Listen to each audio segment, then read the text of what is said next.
Hello guys, আসসালামু আলাইকুম। এই মুহূর্তে আছি করিতলা জমিদার বাড়ি। আজকের ব্লগের করিতলা জমিদার বাড়িতে এখন আপনাদের সবাইকে জানাচ্ছি স্বাগতম। তবে জমিদার বাড়ি করিতলা নামে জমিদার বাড়ি, বর্তমানে এর ধ্বংস পায় সব কিছুই। আমি পুরো বাড়িটা ঘুরে ঘুরে দেখার চেষ্টা করতেছি আপনাদের।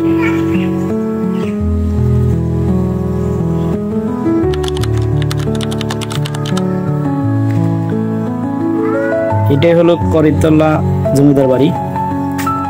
জমিদার বাড়িতে আজ প্রায় ধ্বংস হবে, সবকিছু ধ্বংসের মতোই। এখানে অন্যান্য জমিদার বাড়ির তুলনায় বাড়িটা অনেকটা নাজেহাল অবস্থা। তো দেখতে থাকুন, ইনশাআল্লাহ পরবর্তীতে আবার কথা হবে।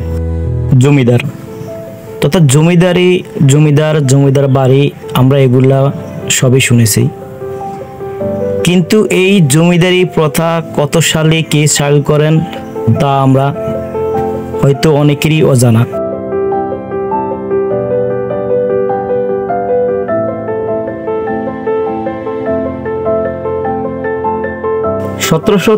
সালে লর্ড কর্নওয়ালিস চিরস্থায়ী বন্দোবস্ত আইনের মাধ্যমে জমিদারি ব্যবস্থা চালু করেন। এই ব্যবস্থাটি বাংলা, বিহার, উড়িষ্যা এবং বারাণসী প্রদেশে চালু হয়েছিল। এই বন্দোবস্তটির নাম ছিল চিরস্থায়ী বন্দোবস্ত, নামেই এটা পরিচিত ছিল। জমিদারদের মাধ্যমেই এদেশ থেকে ইংরেজরা জমি জামার খাজনা, ফসলাদি এগুলো তুলে নিতেন। তথা ইংরেজ শাসনামলে সবচেয়ে বেশি ছিল জমিদার প্রথা, এবং জমিদাররা ইংরেজদের ন্যূনতম কিছু খাজনাপাতি দিয়ে জমি জামা ক্রয় করে তাদের কাছ থেকে জমিদারি প্রথা কিনে এই অঞ্চলের বাংলাদেশের বিভিন্ন জায়গাতে জমিদারি প্রথা চালু করেন।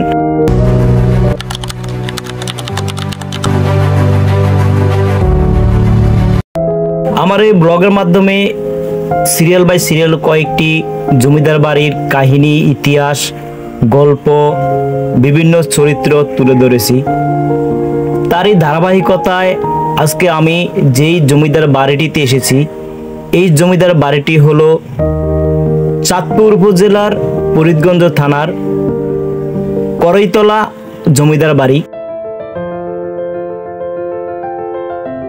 এখন পর্যন্ত যে কয়টি জমিদার বাড়িতে আমরা ব্লগ করতে গিয়েছিলাম, তার মধ্যে সবচেয়ে পরিত্যক্ত এবং অকেজো বলতে একবারে নাজেহাল অবস্থা এই করিতলা জমিদার বাড়িটি।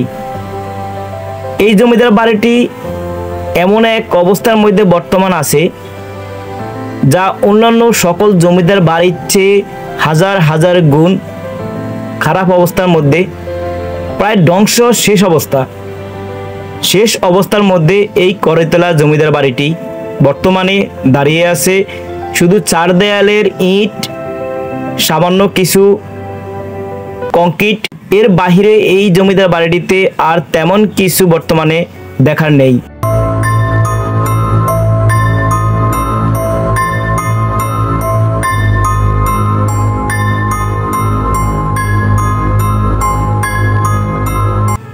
এবার ধারাবাহিকতায় আসা যাক এই করিতলা জমিদার বাড়িটির ইতিহাস সমৃদ্ধ, জমিদারদের একের পর এক পরিচিতি আমরা এখন তুলে ধরব।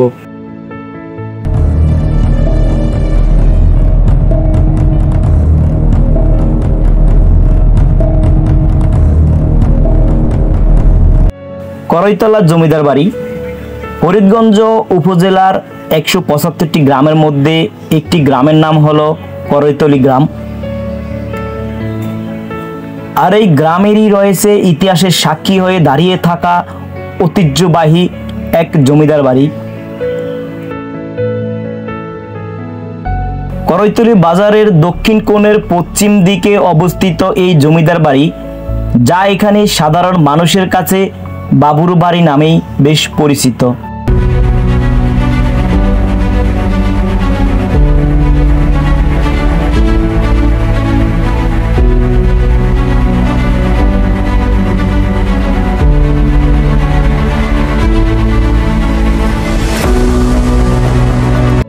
প্রায় 8 শতক আগে বরিশাল জেলার আদিবাসী বাংলা 1220 সালে হরিশচন্দ্র বসু নামের একজন এই করৈতলী জমিদার বাড়িটির গোড়াপত্তন করেন।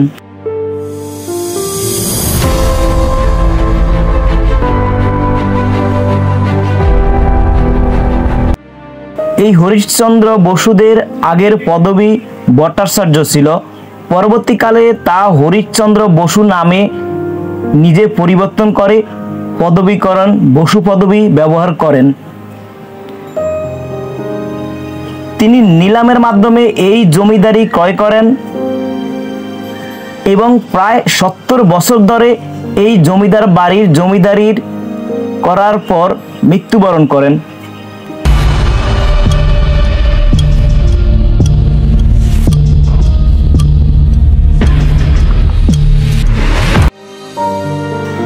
এবং তিনি 100 বছর বয়সে 1290 বঙ্গাব্দে পরলোক গমন করেন। পরবর্তীতে দীর্ঘ সময় ধরে তার উত্তরসূরিরা এখানকার জমিদারি দায়িত্ব পালন করেন।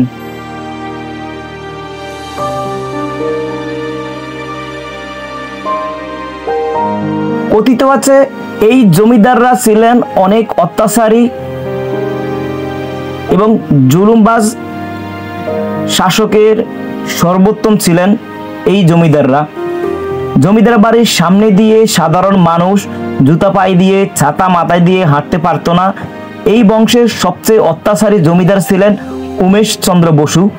উমেশচন্দ্র বসু ব্রিটিশ সরকারের থেকে পাওয়া উপাধি বিশ্বাস নিজেদের নামের শেষে ব্যবহার করা শুরু করেন। পরবর্তী সময়ে উমেশচন্দ্র বসুর পুত্র যজ্ঞেশ্বর বিশ্বাস জমিদারি প্রথা এগিয়ে নিয়ে যান।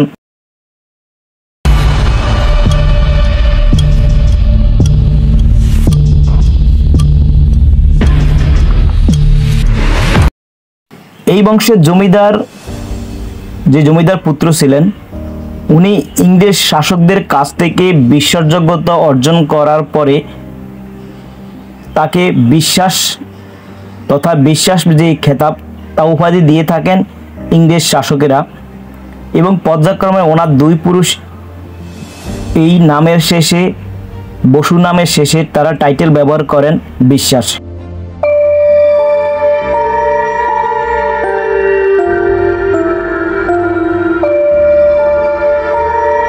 পুত্র যোগেশ্বর বিশ্বাস জমিদারি প্রথা এগিয়ে নিয়ে যান। তার 2 ছেলে হয়। বড় ছেলে বিনয়ভূষণ বিশ্বাস যিনি হরিপদ বিশ্বাস নামেও খ্যাত ছিলেন এবং ছোট ছেলে ছিলেন গোবিন্দ বসু। প্রশ্ন থেকে যায় এখানে নামের শেষে বিশ্বাস থাকার পরও আবারও কেন বসু নাম? জমিদার যোগেশ্বর বিশ্বাসের 2 ছেলে, তার মধ্যে একজন ব্রিটিশদের দেওয়া বিশ্বাস যে পদবী সেই পদবী ব্যবহার না করে তার পিতৃ পরিচয় দাদাদের দেওয়া যে নামের শেষে বসু তিনি সেই বসু ব্যবহার করেন তথা তার নাম হয়েছিলেন যে গোবিন্দ বসু। তিনি ব্রিটিশদের দেওয়া উপাধি ব্যবহার করেন না বলে নিজের পদবী বসু ব্যবহার করতেন।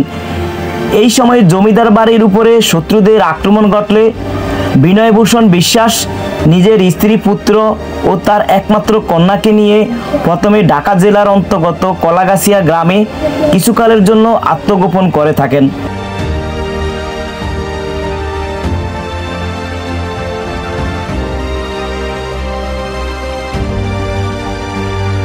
পরবর্তীতে ভারতবর্ষ যখন ভাগ হয় ইংরেজি 1948 সালে তিনি নিজের স্ত্রী সন্তান নিয়ে তৎকালীন পশ্চিমবঙ্গের 24 পরগনা জেলায় বসবাস শুরু করেন।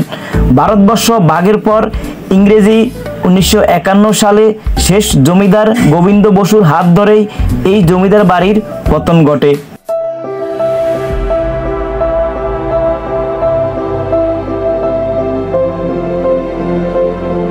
এবার আসা যাক জমিদার বাড়িটির কথায়। তথা এই করৈতলা জমিদার বাড়িটিতে মোট 3টি ভবন, একটি দুর্গা মন্দির, বাবুর দিঘি নামে একটি বিশাল দিঘি, দিঘির মধ্যে একটি শান বাঁধানো ঘাট, একটি দরবার হল নিয়ে গঠিত। মূল বাড়ির ভিতরে 3টি ভবন, একটি ভবনে জমিদার পরিবার বসবাস করতেন, আর সামনের যে পাশাপাশি দুটি ভবন, লাগোয়া দুটি ভবনের মধ্যে হয়তো দরবার হল কিংবা জমিদারদের বিচারাশালয়, জেলখানা, কয়েদিখানা এইভাবে ব্যবহার করা হতো।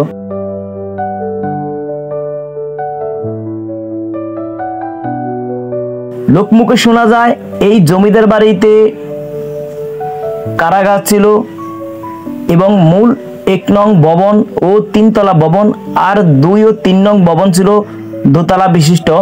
এছাড়াও বাড়িটিতে একটি সুড়ঙ্গ পথ রয়েছে জমিদারদের আত্মগোপন করার জন্য, কিন্তু বর্তমানে এটি বালু দিয়ে বন্ধ করে দেওয়া হয়েছে। লোকমুখে কথিত আছে এখানে একটি আন্দারমানিক তথা গুপ্তধন রাখার ঘর রয়েছে।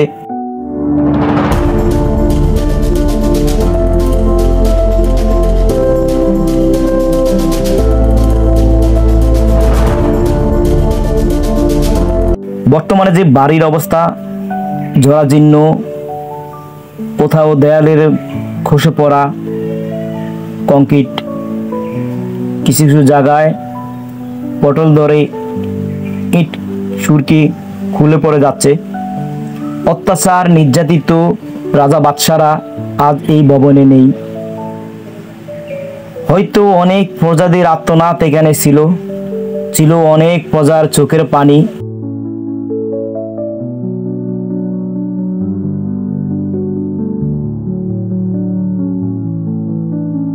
কালের পরিক্রমায় আজ জমিদার নেই জমিদারি, নেই তাদের সেই চাকচিক্যময় জীবন, কিন্তু এই 4 দেয়ালের ভবনগুলো আজও পড়ে আছে এখানে মানুষের দর্শনার্থীর জন্য ভিড়ের। এই জমিদার বাড়িতে আমরা যখন প্রবেশ করি তখন অন্যান্য জমিদার বাড়িতে মাটির যে বিটে মাটিগুলা ছিল, এইখানে এই জমিদার বাড়ির বিটের যে মাটিগুলো, সে মাটিগুলো মানুষ নিয়ে যায় তথা 5 থেকে 7 ফুট গভীর করে যে খনন করা হয়েছে, এখানে গুপ্তধন আছে এমন আশায় মানুষ মাটি খুঁড়ে পুরো বিল্ডিংটাতে যে প্রাসাদটা, রাজপ্রাসাদটা, তার মাটি 5-7 ফিট করে গভীর করে মানুষ খনন করেছেন প্রায় পুকুরের মতো। জানি না কোনো গুপ্তধনের সন্ধান এখানে কেউ পেয়েছেন কিনা, কিন্তু এটুকু বলতে পারবো একটা প্রাচীন ঐতিহ্যবাহী স্থাপনা, একটা ইতিহাস হয়তো অচিরেই মুছে যাবে এই ফরিদগঞ্জ থেকে।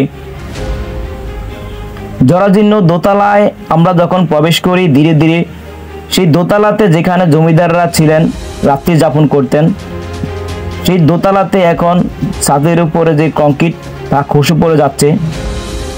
দেয়াল থেকে সকল প্রকারের লোহার যে দরজা, জানালা, গ্রিল যাই ছিল সম্পূর্ণ সব এই অঞ্চলের মানুষগুলো কে বা কারা রাতের আধারে কিংবা দিনের আলোতে যে হোক সব নিয়ে গেছে।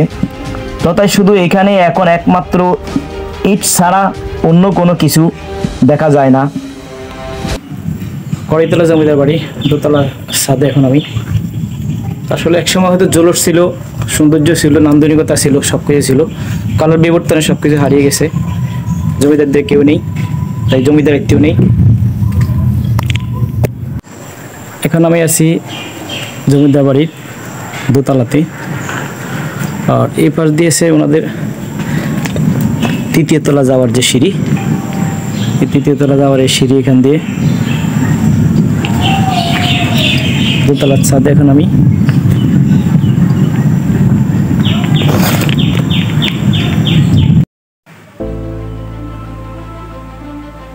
আমি সিঁড়ি ব্যবহার করে এক এক করে যখন দোতলা 3 তলা উঠতে গিয়েছিলাম, তো সেখানে 3 তলা মুখ দেওয়ার মাত্রই সম্মুখভাগে বিশাল আকারে ভীমরুলের যে ভীমরুল ছিল, ভীমরুলের বাসা তথা আমাদের এখানে যে মধুর চাক বলেন এমন ছিল।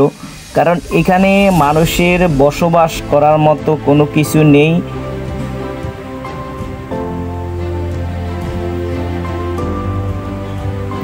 এত নির্জন এলাকার ভিতরে এই জমিদার বাড়িটি কড়াইতলা, যে মানুষের আনাগোনাও খুব কম এখানে।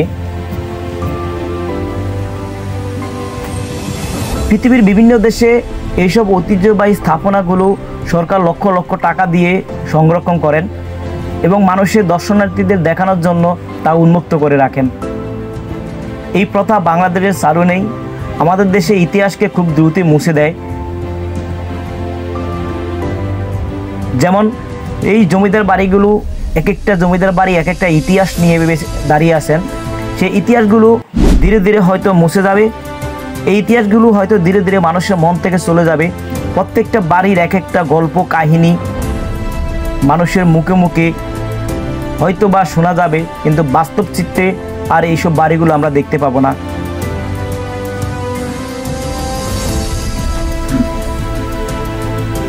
লোকমুখে শোনা যায় এই কড়াইতলা জমিদার বাড়ির সামনে দিয়ে কেউ বৃষ্টির দিনে হোক বা রোদে হোক ছাতায় মাথা দিয়ে কেউ এর সামনে দিয়ে যাওয়া যেত না, জুতা পায়ে দিয়ে এখান দিয়ে কেউ হাঁটতে পারতো না।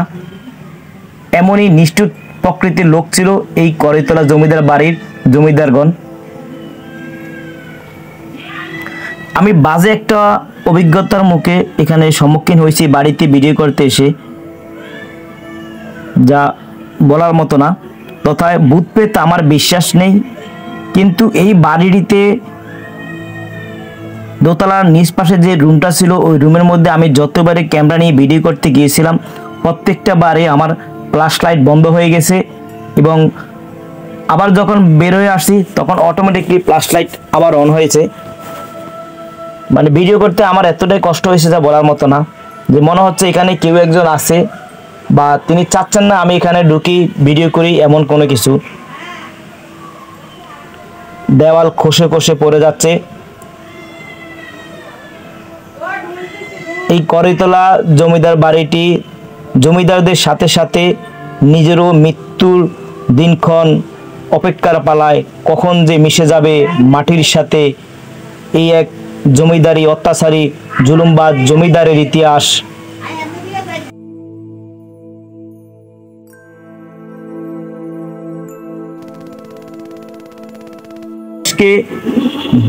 এই বাংলার জমিন থেকে মুছে দেওয়ার চেষ্টা, প্রায় 7-8 ফুট করে মাটি খুঁড়ে প্রত্যেকটা পিলারকে একবারে শূন্য অবস্থায় রেখে দিয়েছেন। এই যে লক্ষ্য করে দেখুন,